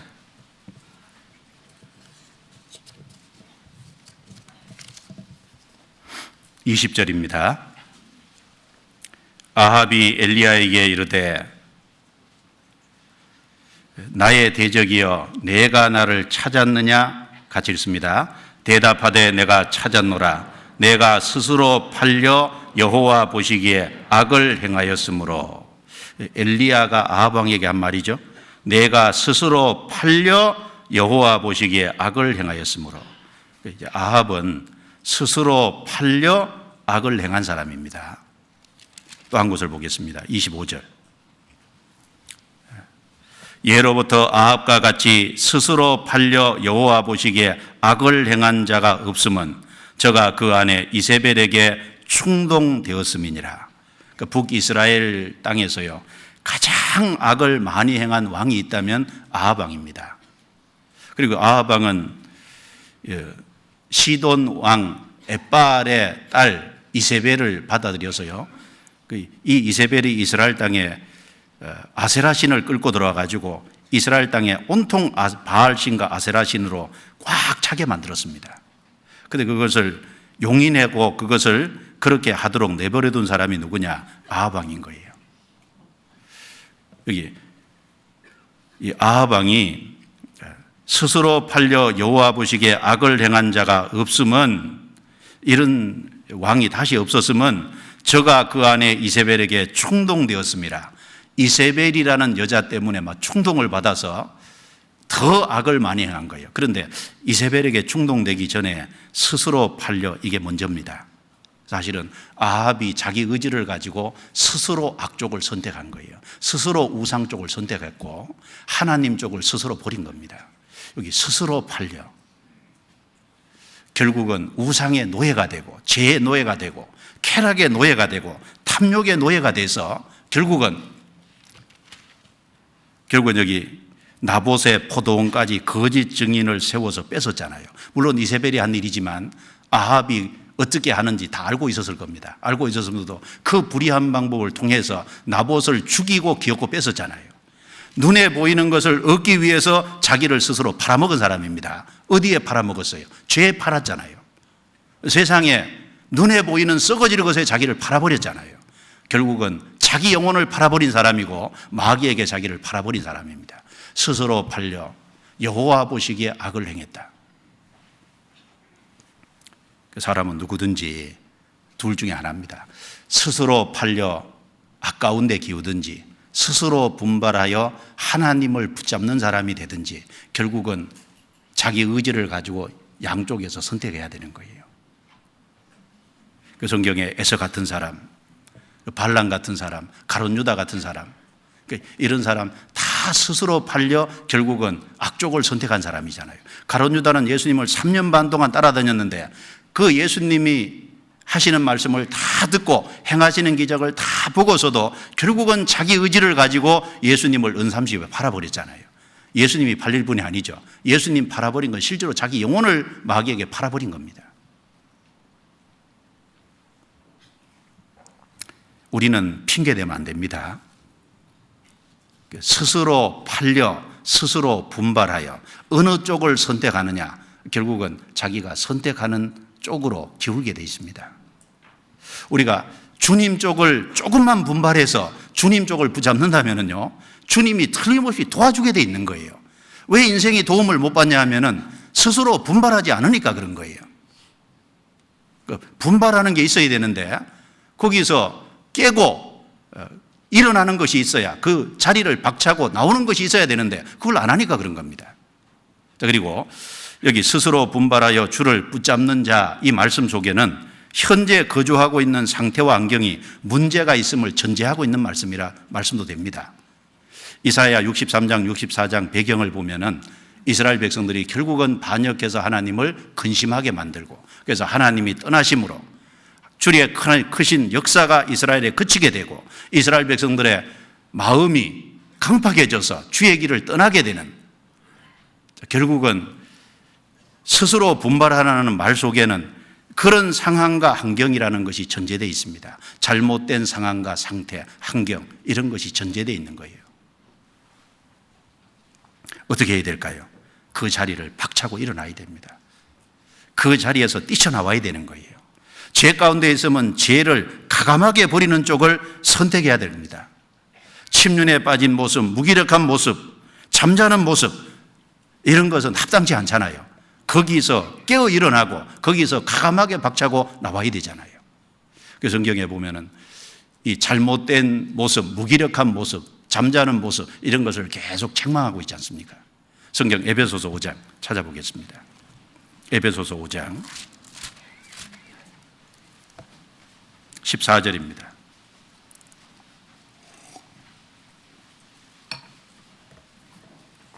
에베소서 5장 14절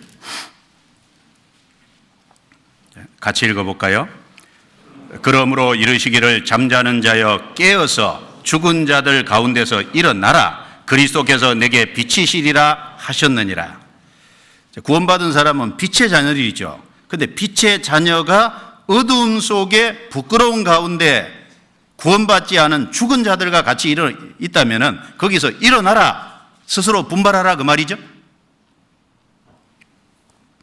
그리스도께서 내게 비치시리라 하셨느니라. 이 잘못된 자리, 침륜에 빠진 자리, 죄 가운데 있는 자리, 불순종의 자리, 합당치 않은 자리에 있으면요, 거기서 일어나야 되는 거예요. 성경 로마서 11장도 보겠습니다. 로마서 11장 13장 11절 11절 같이 읽겠습니다. 또한 너희가 이 시기를 알거니와 자다가 깰 때가 벌써 되었으니 이는 이제 우리의 구원이 처음 믿을 때보다 가까웠음이니라. 12절은 제가 읽습니다. 밤이 깊고 낮이 가까웠으니 그러므로 우리가 어둠의 일을 벗고 빛의 갑옷을 입자. 낮에와 같이 단정히 행하고 방탕과 술 취하지 말며 음란과 호색하지 말며 쟁투와 시기하지 말고, 같이 읽습니다. 오직 주 예수 그리스도를 옷 입고 정욕을 위하여 육신의 일을 도모하지 말라. 여기도 자다가 깰 때가 벌써 되었으니, 이 시기라는 건 주님 재림 시기죠. 주님 재림 시기가 가까웠으니까 자다가 깰 때가 벌써 되었다. 이제 우리의 구원이 처음 믿을 때보다 가까웠습니다. 여기 몸의 구원이죠. 주님이 오시면 우리 몸을 변화시켜 데려간다고 하는 그 주님의 약속의 시기가 내가 처음 믿을 때보다 훨씬 가까워졌잖아요. 어떤 분이 30년 전에 믿었다면 지금 30년이 흘러갔으니까 30년 가까워진 거잖아요. 훨씬 가까워진 겁니다. 처음 믿을 때보다 가까웠음이니라. 그래서 육신의 일을 도모하지 말라. 주님이 가감하게 얘기하시잖아요. 요나는 하나님께서 니느웨에 가서 니느웨 사람들의 심판하실 것을 경고해서 그걸 깨우치라고 했는데, 그게 이제 적국이니까 적이 회개하고 하나님이 그들을 받아주시는 게 그게 싫어서 욥바로 내려가서 다시스로 가는 배를 타고 저 배 밑창에 이제 누워서요 쿨쿨 잠이 들었어요. 참 요나를 봐도 얼른 이해가 안 돼요. 어떻게 불순종의 자리에서 저렇게 편안하게 잠을 잘까? 잘 이해가 안 되잖아요. 그런데 우리도 그럴 가능성이 있잖아요. 하나님이 큰 풍랑을 일으켰습니다. 그리고 이제 선장이 내려가서 배 밑창에 자는 요나에게 말했잖아요. 자는 자여 어쩌미뇨? 일어나서 내 하나님께 구하라. 자는 자여 어쩌미뇨? 우리도 혹시 자고 있지 않아요? 자는 자여 어쩌미뇨?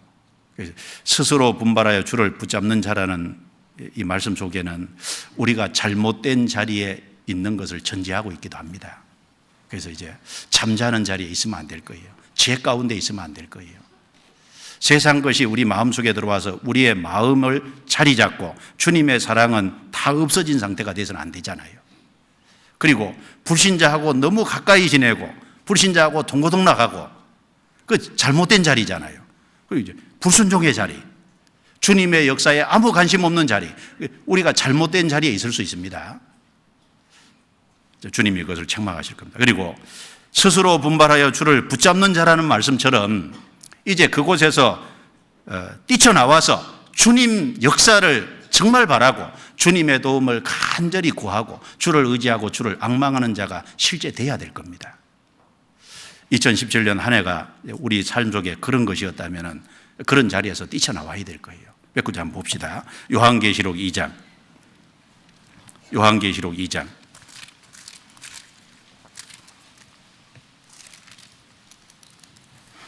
2장 4절 5절입니다. 4절 5절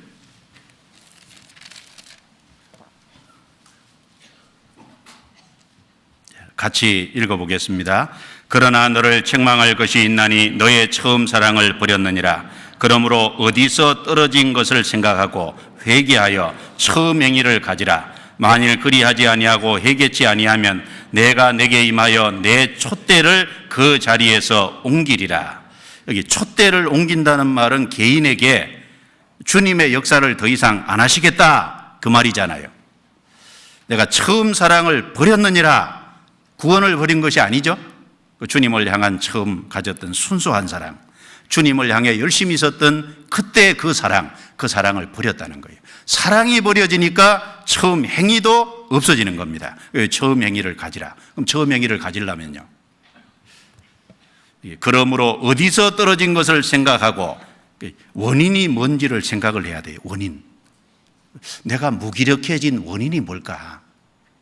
내가 마음이 냉랭해진 원인이 뭘까?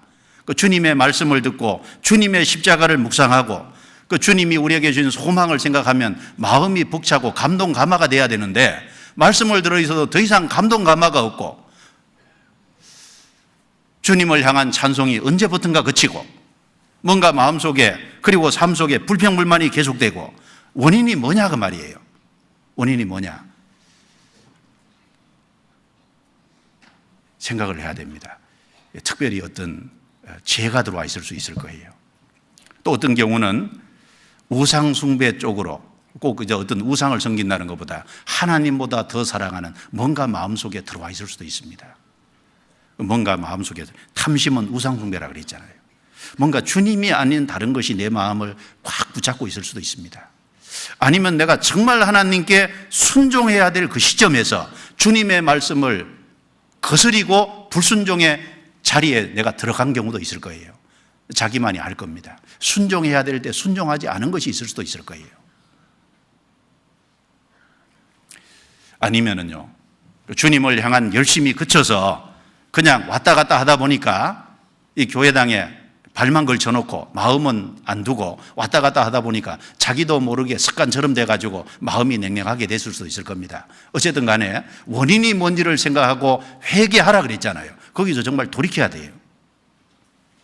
그래서 거기서 가감하게 일어서야 될 겁니다. 아브라함은 애굽에 내려갔지만 애굽에 계속 머문 것이 아니라 다시 올라왔지 않습니까? 그 잘못된 자리를 박차고 올라왔다는 게 중요한 거예요. 창세기 26장에 보면 이삭이 이 하나님신 가나안 땅에 흉년이 오니까요, 애굽으로 내려가려고 그랄 땅으로 갔어요. 그랄은 가나안 땅과 애굽으로 가는 이제 마지막 이 그랄을 거쳐서 내려가면 애굽인 겁니다. 하나님이 이삭이 그랄 땅에 갔을 때 하나님이 나타나서 애굽으로 내려가지 말라고 막았잖아요. 그러니까 이제 이삭의 마음에 애굽으로 내려가려고 하는 마음이 있었던 거예요. 그 순종해서 그 땅에 있으니까 하나님께서 100배나 생산을 얻게 했고 거부가 되게 했잖아요. 그런데 그 그랄 땅도 사실은 적당한 위치가 아닙니다. 그러니까 하나님께서 그랄 목자들하고 계속 다툼이 생기게 해서 결국은 어디로 올라가게 했어요? 나중에 부엘세바로 올라가게 만들었잖아요. 그 부엘세바로 합당치 않은 위치니까 결국 하나님이 어려움을 계속 겪게 해서 결국은 정상적인 위치에다 올려놨다 그 말입니다. 잘못된 위치에 있으면 거기 계속 있으면 안 되고 거기를 박차고 일어서야 될 거 아니에요. 나오미가 베들레헴에 흉년이 왔다고 그 베들레헴을 떠나서 어디로 갔냐 하면은 모압 지방으로 갔잖아요. 모압 지방에 10년을 사는 동안에 남편도 죽고 그 다음에 두 아들도 죽고 두 아들이 결혼한 두 며느리만 남았습니다. 그런데 그 모압 땅에 계속 있었으면 축복을 못 받아요. 그 모압 땅을 박차고 그것이 잘못된 자리라는 걸 늦게서나마 알고 10년이 지났지만 알았다는 게 중요하잖아요. 알고 거기서 박차고 일어나서 다시 베들레헴 땅으로 왔잖아요. 주님을 의지하고. 스스로 분발해서 주를 붙잡는 모습입니다. 잘못된 자리를 박차고 일어서야 되는 거예요. 그러기 전에는 축복을 못 받습니다. 그러기 전에는 도움을 못 받는 거예요. 그러면은 우리가 잘못된 자리를 박차고 일어서려면 어떻게 해야 될까요? 먼저는요, 마음이 들어가야 돼요. 하나님께서 우리에게 정말 원하시는 게 마음을 원하거든요. 잠언 23장 26절에 보면 내 아들아 내 마음을 내게 주며 내 눈으로 내 길을 즐거워할지어다. 먼저 하나님 앞에 마음이 가야 그 다음에 하나님이 정하신 길이 뭔지를 발견하고 그 눈으로 그 길을 즐거워하고 따라갈 수 있잖아요. 제일 먼저가 마음입니다. 한번 자기 마음을 잘 돌아보세요. 내 마음 중심이 어디 있냐 그 말입니다. 하나님 앞에 내 마음이 가 있냐 그 말입니다. 그리고 마음이 하나님께 가 있다면은 마음에 명확하게 작정을 해야 되잖아요. 마음에 뭔가 의지를 활용해서 마음에 확정을 해야 되지 않습니까? 주님 뜻대로 살기로 마음에 정해야 되잖아요. 마음이 가 있는 게 중요한 게 아니라 뭔가 마음에 확정하는 것이 필요하지 않습니까? 시편 57편 한번 찾아보겠습니다. 시편 57편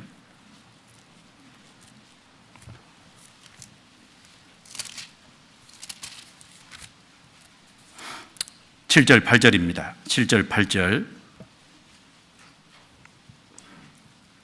같이 읽겠습니다. 하나님이여 내 마음이 확정되었고 내 마음이 확정되었사오니 내가 노래하고 내가 찬송하리이다. 내 영광아 깰지어다. 비파야 수금아 깰지어다. 내가 새벽을 깨우리로다. 다윗의 시입니다. 다윗은 사울에게 계속 쫓겨가는 중에 굴 속에 있으면서 이 시를 지은 겁니다. 비록 굴 속에 있으면서 사울에 지금 쫓기고 있지만 하나님이여 내 마음이 확정되었고 내 마음이 확정되었사오니 어디 쪽으로 확정했을까요? 하나님 쪽으로 마음을 딱 정했습니다. 하나님이 틀림없이 내게 기름을 부었으니까 하나님이 나를 왕으로 삼을 것이다. 하나님이 자기 장래를 어떻게 하실 것에 그 약속 비전에다가 마음을 딱 정했습니다. 그러니까 어려운 가운데 있지만 찬송할 수 있잖아요. 어려운 가운데 있지만 노래가 터져 나오지 않습니까? 마음을 하나님께로 향하고 마음에 뭔가 정해야 될 거예요. 다니엘은 뜻을 정하여 왕의 진미로 자기를 더럽히지 않기로 마음에 결심했다 그랬습니다. 그 마음에 확정하는 것이 필요한 거예요. 그리고 마음에 확정할 뿐 아니라 자기 자신을 잘 돌아봐야 돼. 내가 뭐 때문에 사냐? 내 삶의 목적이 뭐냐? 내 목표가 뭐냐? 그리고 내 소원이 뭐냐? 그리고 내게 정말 원한이 있느냐? 어떤 사람이 스스로 분발해서 주님을 붙잡을까요? 목표와 목적이 분명한 사람입니다. 정말 주님 앞에 간절한 소원을 가진 사람이에요. 이 땅에서 정말 원한을 가지고 이거는 반드시 이루어져야 되겠다. 그런 원한 섞인 것이 있는 사람, 그 사람은요, 좀 침체되는 것이 있고 낙담되는 것이 있고 이런 것이 있어도요, 그 자리에서 또 스스로 분발해서 주님께 기대고 주님의 도움을 요구하거든요.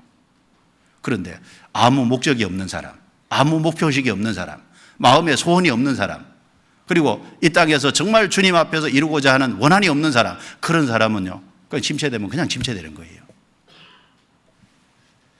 여러분, 이 세상에서도요, 어떤 사람이 자꾸 자기 의지를 활용해 가지고요, 자기 바른 대로 나갑니까? 목표의식이 뚜렷한 사람이잖아요. 실패해도 자꾸 일어서는 사람이, 목표가 뚜렷한 사람이 일어서지 않습니까?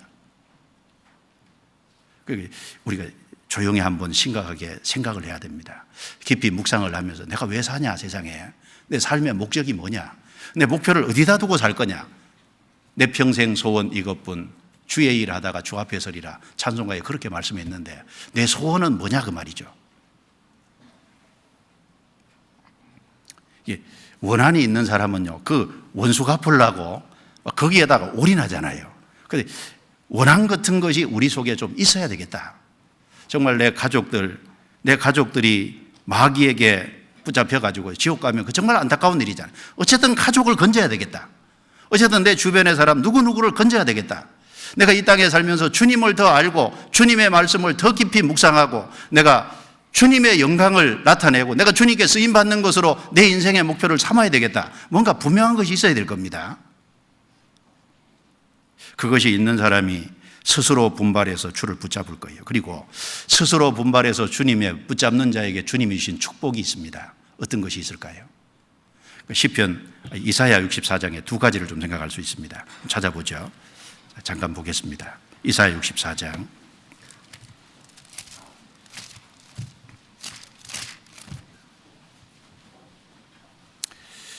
자, 우리가 스스로 분발하여 주를 붙잡을 수 있다면은 주님은 이런 일을 해 주실 겁니다. 3절 4절 같이 읽겠습니다. 주께서 강림하사 우리의 생각 밖에 두려운 일을 행하시던 그때 산들이 주의 앞에서 진동하였사오니 주 외에는 자기를 앙망하는 자를 위하여 이런 일을 행한 신을 예로부터 들은 자도 없고 귀로 깨달은 자도 없고 눈으로 본 자도 없나이다. 이게 중요한 말씀이 있죠. 주께서 강림하시다는 건 함께 하시는 겁니다. 우리의 생각 밖에 두려운 일을 행하시던 그때 우리가 스스로 분발해서 주님을 정말 붙잡는다면 주님은 첫 번째, 우리의 생각 밖에, 우리가 생각하지 못했던 두려운 일을 우리 삶 속에서 해 주실 겁니다. 놀라운 일을 실제로 해 주실 거예요. 그러니까 하나님께서 스스로 분발하여 주를 붙잡는 사람들이 일어날 때, 그때는 주님이 큰 일을 해 주신 게 맞아요. 그러니까 출애굽할 때 그때 스스로 분발해서 이스라엘 백성들이 하나님께 부르짖었잖아요. 부르짖음이 있으니까 주님이 개입해 주신 거 아닙니까? 그럴 때 주님이 큰 역사를 나타냈잖아요. 우리의 생각 밖에 미처 생각하지 못한 두려운 일을 행하시던 그때 큰 역사를 나타내 주셨습니다. 그리고 우리가 스스로 분발해서 주님을 붙잡는다면 주님은 우리를 빚어 가실 겁니다. 우리를 하나님의 작품으로 만들어 가실 거다, 그 말입니다. 성경 그 뒤에 8절입니다. 8절 같이 읽겠습니다. 그러나 여호와여, 주는 우리의 아버지시이다. 우리는 진흙이요 주는 토기장이시니 우리는 다 주의 손으로 지으신 것이라. 여기 하나님은 아버지시고 우리는 자녀인데 동시에 하나님은 토기장이고 우리는 진흙이잖아요. 자, 진흙 같은 우리를 토기장이신 아버지 되시는 하나님이 우리를 작품으로 빚어 가실 거다, 그 말입니다. 그러니까 하나님은 욥을 빚어 가셨잖아요. 하나님은 다윗의 생애를 멋있는 생애로 그릇 빚듯이 빚었잖아요. 하나님은 요셉의 생애를 멋있게 빚었습니다. 베드로의 생애를 멋있게 빚었습니다.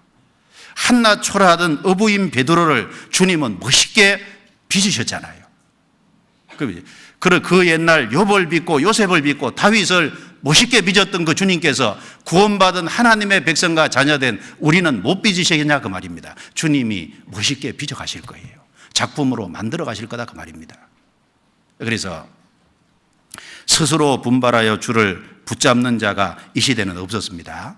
그런데 주님이 역사가 활발하게 나타내는 그런 사람들이 많았습니다. 특별히 우리 교회 안에는 그런 사람들이 많이 있다고 저는 믿습니다.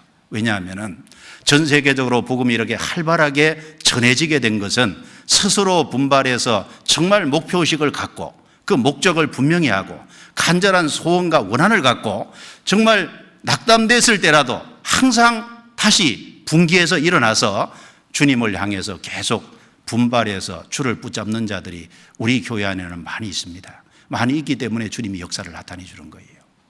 틀림없이 그렇잖아요. 그래서 사실 생각 밖에 큰 일을 해줬지 않습니까? 전 세계 수십 개 나라에 복음이 전해진다. 사실 꿈만 같잖아요. 생각하고 있으면은. 꿈만 같은데 주님이 생각 밖에 큰 일을 해주셨잖아요. 그리고 이 교회를 통해서 주님이 역사하는 가운데 그 안에서 쓰임받는 사람 한 사람이 사실은 자기도 모르는 사이에 하나님의 작품으로 빚어져 가고 있는 것이 틀림없을 거예요. 그리고 주님은 무엇보다도 이 구원받은 하나님의 백성과 자녀를 위해서 저 위에 우리가 생각할 수 없는 엄청난 것을 만들어 놨잖아요. 엄청난 것을 예비해 놓으셨습니다. 그래서 우리가 어떻게 해야 될 거냐? 신앙의 자세는 스스로 분발하여 주를 붙잡는 자가 되어야 됩니다. 우리 누구에게나 의지가 있습니다. 그 의지를 활용해서 어느 쪽으로 활용을 하냐가 중요합니다. 스스로 팔려 악을 행하는 자도 역사 속에 많았습니다. 스스로 분발하여 주를 붙잡는 자도 역사 속에서 많이 있었습니다. 우리는 어느 쪽을 할 건지 선택을 분명히 해야 될 겁니다. 그래서 2017년 한 해를 좀 돌아보고 내가 더 스스로 분발해서 주님을 붙잡고 주님을 앙망해야 되겠다, 이런 마음으로 한 해를 좀 마무리하고 새해를 맞이하면 좋겠다 싶습니다. 자, 기도드리겠습니다.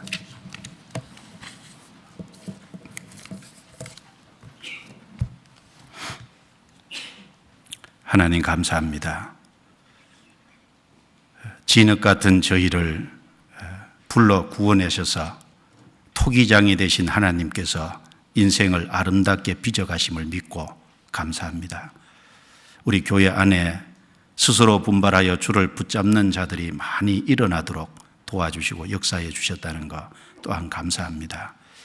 하나님께서 여기 기도하는 모든 분들 스스로 분발해서 주를 붙잡을 수 있도록 도와주시고, 혹 합당치 않는 자리, 죄의 자리, 탐심의 자리, 또 세상을 사랑하고 사모하는 자리, 세상 믿지 않는 사람들과 동로동락하는 합당치 못한 자리, 또 하나님의 역사에 불순종하고 게으른 자리, 이런 자리에 있다면 주님이 일으켜 주시고 그 자리에서 떨치고 일어나서 주를 붙잡을 수 있도록 도와주옵소서. 그래서 2017년 한 해도 큰 역사를 나타내 주셨듯이 다가오는 새해도 주님의 큰 역사를 우리가 경험할 수 있도록 도와주옵소서. 우리 모두를 귀하게 사용해 주시기를 간절히 간구합니다. 또 동계수련을 앞두고 우리의 마음을 새롭게 해주시고 또 우리 모두가 동계수련회를 함께 참여함으로 그 가운데서 하나님의 말씀과 교제로 풍성해지고 마음이 새롭게 되고 변화를 받을 수 있는 귀한 자리가 될 수 있도록 도와주옵소서. 우리 모두를 붙잡아 주시고 인도해 주옵소서. 우리를 구원해 주신 주 예수님 이름으로 기도드리옵니다. 아멘.